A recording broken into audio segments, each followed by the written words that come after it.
笑談廣東話，又鹹廣東話，笑談廣東話，笑談廣東話之戇鳩定笨柒第3集，談九論七宗。原文再續，書接上一回上回呢就談完九，今回呢就論下七。咁話得論呢都有啲新奇嘢嘅，唔係點配得個論字啊？係咪？咁關於呢個柒字呢，知道點寫嘅人呢就真係唔多。咁一般嚟講呢，當唔知道佢點寫人呢，好多人都會用一個數字七字嚟代替咗就算噶啦。咁上回都講到啦，咁有啲門派咧，佢就加個門字頭，加個七。咁呢個咧都屬於一啲後期創作嘅新字。咁仲有一啲咧，嗱比較小眾啦。例如我好友楊成華記都發過，咁獅字頭佢加個木。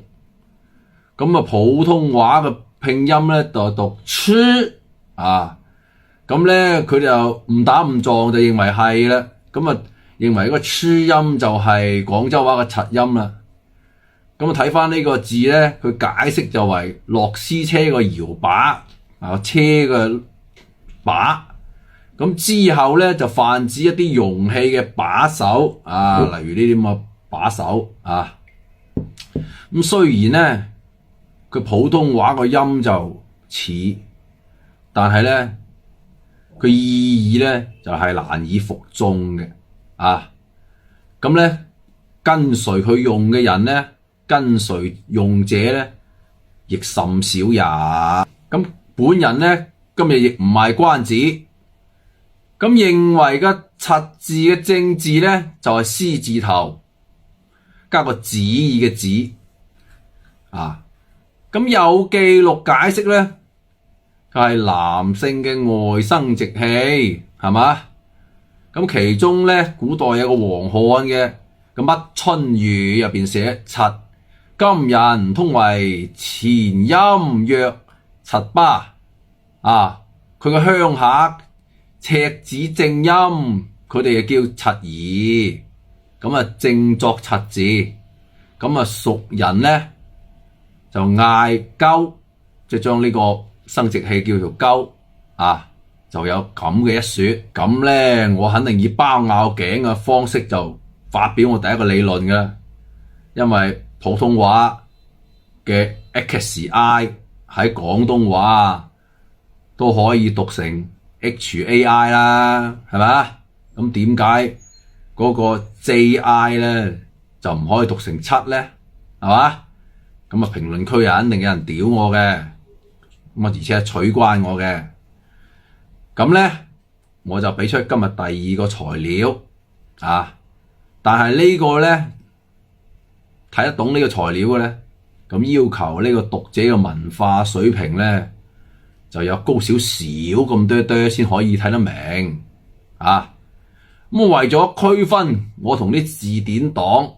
咁又為咗我講嘅係保姆級嘅教學，咁我咧就好違心，做咗違背祖宗嘅決定，將呢個字嘅源流咧就講出嚟。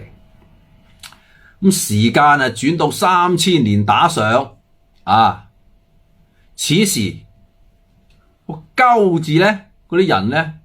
仲係寫成個求字嘅要求個求。柒字咧喺嗰陣時仲係寫成個子字嘅。你問我點解，咁我只係識同你講咁當時咧嗰啲人們比較樸素結婚嘅婚字咧，佢寫成昏暗嘅昏，昏君嘅昏，其實都係一模一樣嘅字嚟嘅。咁子字咧大家都熟悉噶啦例如中指、旨意咁古代都有個全靠佢呢碌嘢咁嘅意思嘅全靠佢碌嘢搵食噶啦佢旨意佢噶啦佢宗旨嚟嘅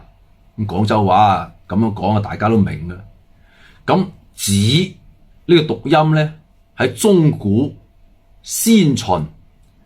咁啊大概咧就係讀 CJI 啊，有啲係讀 CJD 啊，咁你自己連埋去拼一拼啦，啊，腦補一下。咁我哋粵地咧